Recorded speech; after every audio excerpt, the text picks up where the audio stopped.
Ele foi o homem mais rico da história moderna e, sem dúvidas, um dos homens de negócio mais implacáveis que já viveu. Ele construiu tanta riqueza que sua fortuna equivalia a 1,8% do PIB americano, o que é equivalente a 330 bilhões de dólares nos dias de hoje. In building a better world.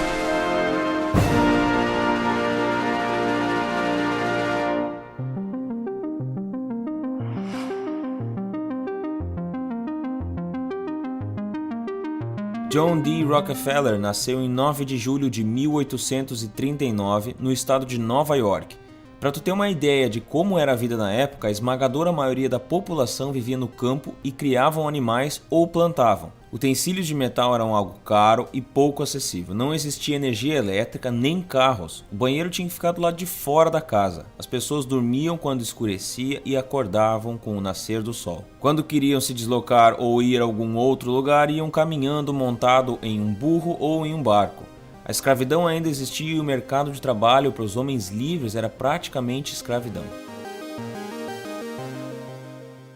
Outra curiosidade dessa época é que roupas eram algo tão caro que a maioria das pessoas tinha apenas um conjunto, e muitas, especialmente as crianças, não tinham roupa qualquer. Escola era algo que pouquíssimas pessoas tinham acesso e apenas 1 em cada 10 pessoas sabia ler. Seu pai, William Rockefeller, ou Devil Bill, como era conhecido, era um verdadeiro filho da puta que se descrevia como médico botânico, um cara que não queria trabalhar e preferia ser um vendedor ambulante de remédios milagrosos. Viajava de cidade em cidade vendendo medicamentos que supostamente curavam o câncer e outras doenças.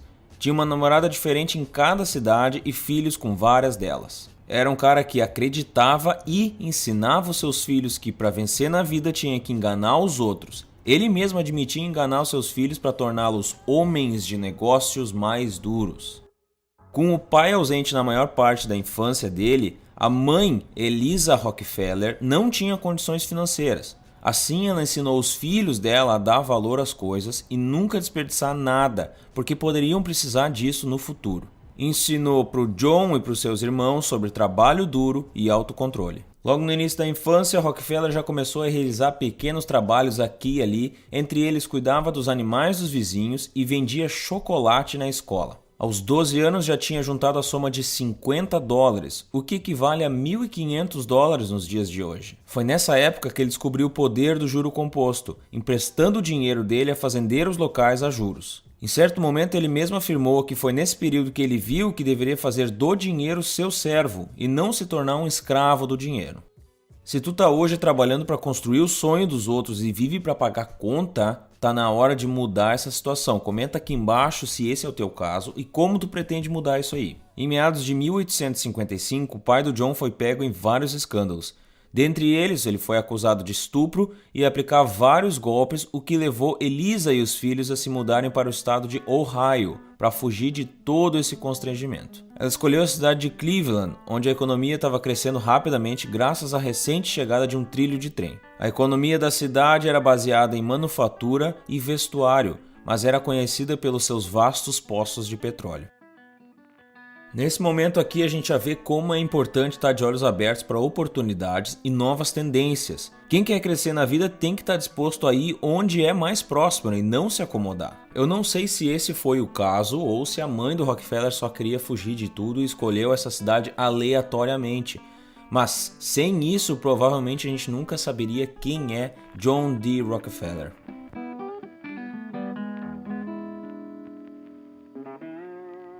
Para ajudar com as despesas, aos 16 anos, John foi à procura do seu primeiro emprego formal. Com a sua experiência com empréstimos e venda de produtos, ele já tinha desenvolvido habilidade com contabilidade. Assim, criou um plano de negócios e passou meses apresentando a negociantes locais de como o seu sistema poderia fazê-los economizar dinheiro e aumentar a lucratividade. No dia 26 de setembro, conseguiu um emprego em uma empresa que fazia intermédio de mercadorias, onde ganhava 50 centavos por dia. Por toda a sua vida, ele comemorou o dia 26 de setembro como o Dia do Trabalho. E olha que interessante, essa vitória foi tão grande para ele na época que ele comemorou a vida toda, mesmo sendo extremamente pequena comparado a tudo que ele construiu dali para frente. Com que idade tu começou a trabalhar e qual foi o teu primeiro emprego? Deixa aqui nos comentários e vê o que os outros comentaram também. Rockefeller era conhecido desde cedo por manter um diário dos seus gastos.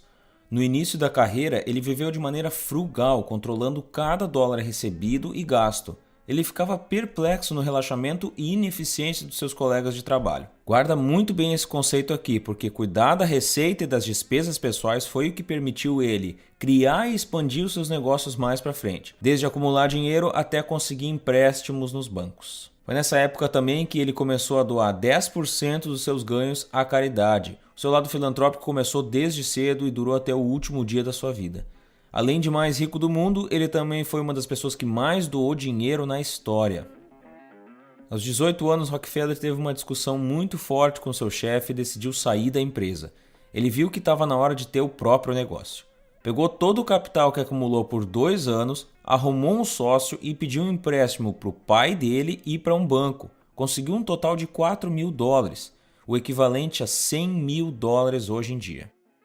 O fato do banco ter emprestado $2.000 para ele aos 18 anos, que equivale a $50.000 hoje, fez ele se sentir uma pessoa muito importante na comunidade. Com certeza, se eu fosse no banco hoje para pedir R$50.000 para abrir um negócio, eles não iam me emprestar. E eu tô com 30, imagina com 18. Assim, ele conseguiu abrir o seu primeiro negócio, um atacado de mercadorias.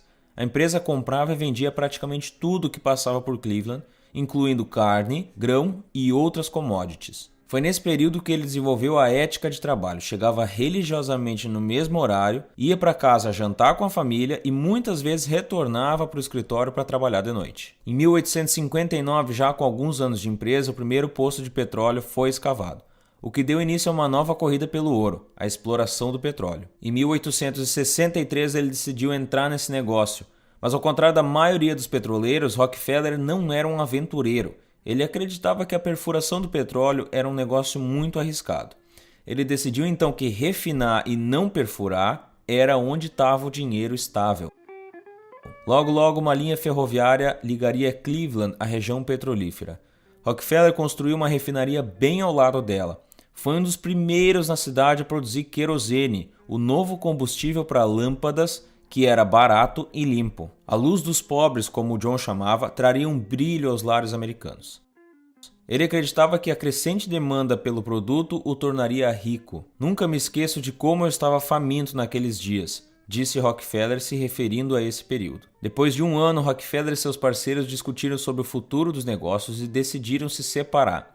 Após uma disputa para ver quem ficaria com a empresa, Rockefeller, já com 31 anos, pagou $72.500 para comprar a refinaria.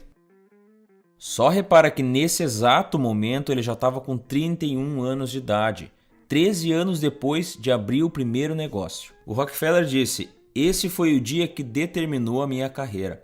Para pagar a oferta que custou mais de $1 milhão nos dias de hoje, Rockefeller pegou empréstimos pesados de bancos, se colocando profundamente em dívida. Durante esse período, ele escreveu que mal conseguia dormir à noite por causa da ansiedade de poder falhar.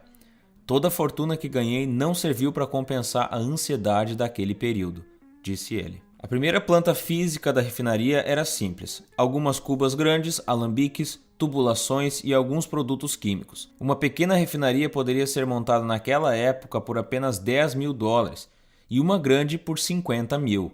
Em outras palavras, as barreiras de entrada eram muito pequenas. Por causa disso, Rockefeller percebeu desde o início que, para tornar o petróleo num negócio lucrativo, ele precisava construir uma operação massiva e tirar proveito da economia de escala. Ou seja, ele tinha que produzir muito, porque a margem de lucro era baixíssima. Para crescer o negócio, então, Rockefeller conseguiu um contrato de exclusividade com Vanderbilt, o magnata dos transportes que controlava a maior linha ferroviária da América e que também era o homem mais rico e poderoso dos Estados Unidos na época. Só que esse acordo requisitava uma quantidade enorme de petróleo para ser transportada, mais do que o dobro do que o Rockefeller conseguia produzir. Para aumentar a produção e honrar o contrato, ele foi forçado a buscar investidores, Mas o querosene estava com uma má fama no mercado. Produtores entregavam produtos de péssima qualidade que acabavam incendiando casas de quem utilizava. Assim, ele decidiu criar um produto padrão que os consumidores de toda a América pudessem confiar: a Standard Oil. Essa mudança e ideologia foi o que fez conseguir investidores e assim conseguir honrar o seu acordo com os transportes ferroviários. Para expandir os negócios, Rockefeller adotou duas estratégias-chave: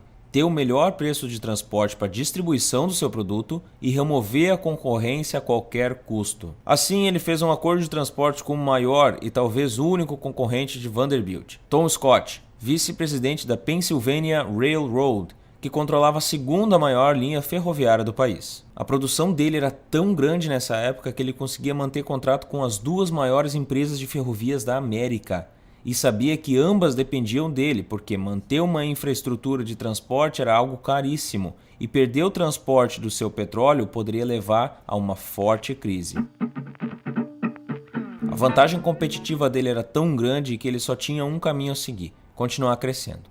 Com os lucros, ele comprou todas as refinarias que ele podia encontrar, o que ele ou usava para produzir mais petróleo ou simplesmente fechava.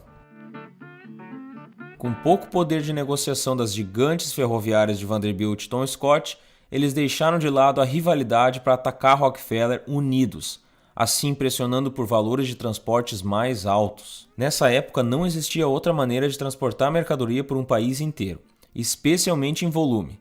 Ou era barco, que só chegava na costa, ou ferrovias. Nessa época aqui estavam começando a produzir carros, mas ainda era algo muito focado aos ricos ou carros de corrida. Rockefeller vê esse ato como uma declaração de guerra e não iria simplesmente ceder. Assim, toma como base a maneira que o óleo é transportado nas refinarias, encanamentos de ferro, e decide criar os seus próprios oleodutos ligando suas refinarias, poços de petróleo e cidades-chave na distribuição, abrindo caminho por campos e morros, instalando mais de 2 km de oleodutos por dia, chegando a uma rede de mais de 6.000 quilômetros. Aqui a gente tem uma ideia do poder do Rockefeller.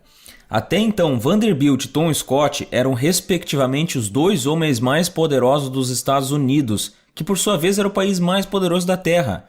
Ele fez o que ninguém havia feito antes, ele enfrentou os dois e ganhou. Essa estratégia deu certo e acabou criando uma crise econômica no país.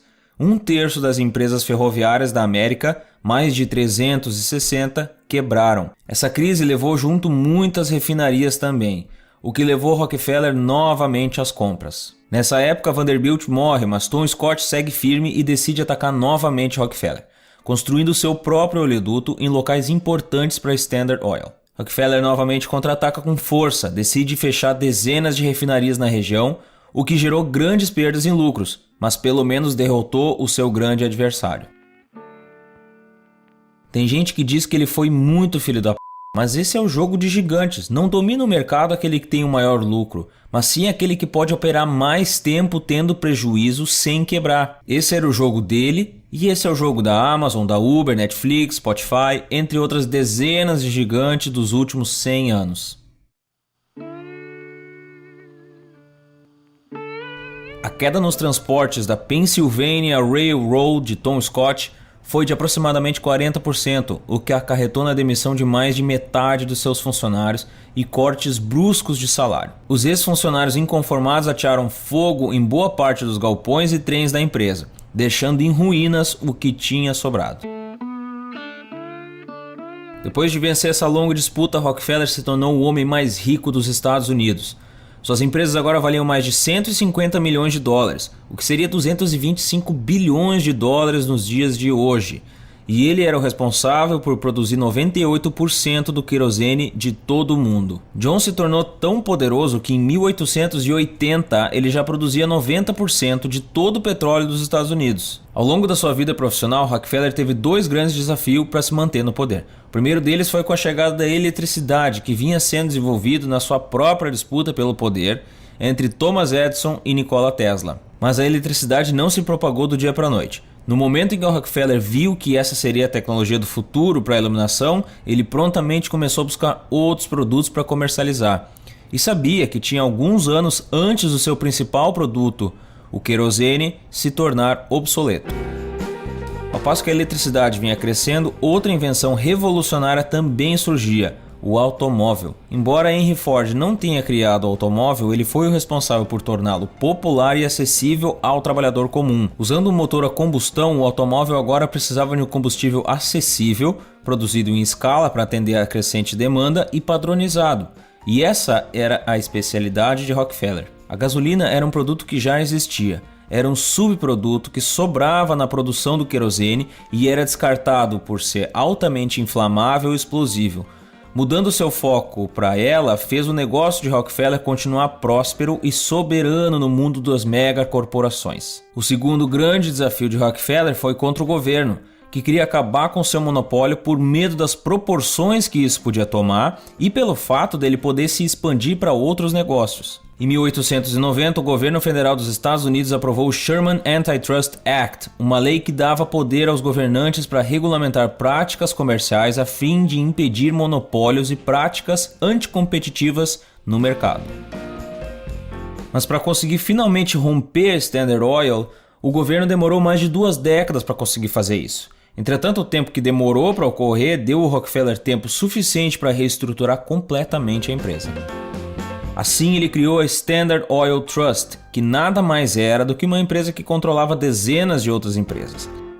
Para mostrar o seu sucesso, John construiu uma impressionante sede para sua empresa na Broadway. Esse momento foi o ponto alto da Standard Oil do Rockefeller. Ele possuía 20 mil poços de petróleo, 4 mil milhas de oleoduto e empregou mais de 100 mil pessoas. Então, em 1911, o Supremo Tribunal considerou a Standard Oil culpada de práticas anticompetitivas e quebrou a empresa em 34 entidades separadas. Mesmo que isso possa parecer algo que prejudicou o seu império, na verdade foi o dia mais lucrativo da história do Rockefeller. Embora ele tenha sido obrigado a dividir a empresa dele, ele ainda se manteve acionista majoritário em todas elas e com o tempo, algumas delas foram se fundindo. A grande maioria delas ainda estão operando nos dias de hoje, como a ExxonMobil, Chevron e BP. Essa estratégia de dividir uma empresa em várias é uma prática comum nos dias de hoje. Muitas empresas no Brasil operam com vários CNPJs para reduzir a carga tributária, por exemplo.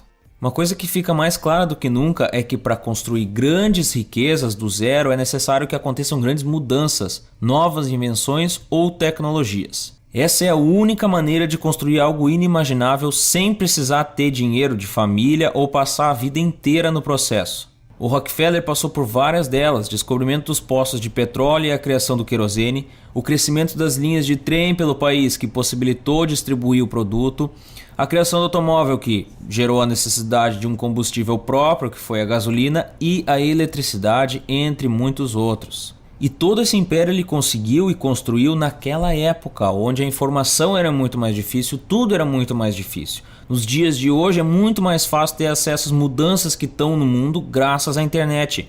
E é justamente a internet que é a grande invenção que está revolucionando o mundo no nosso século. A internet está mudando a maneira como nós nos informamos, aprendemos e consumimos produtos, serviços e conteúdos. Se tu quiser aproveitar esse momento e construir algo que pode mudar a tua vida, assim como eu estou fazendo aqui com esse canal, confere o primeiro link aqui na descrição desse vídeo.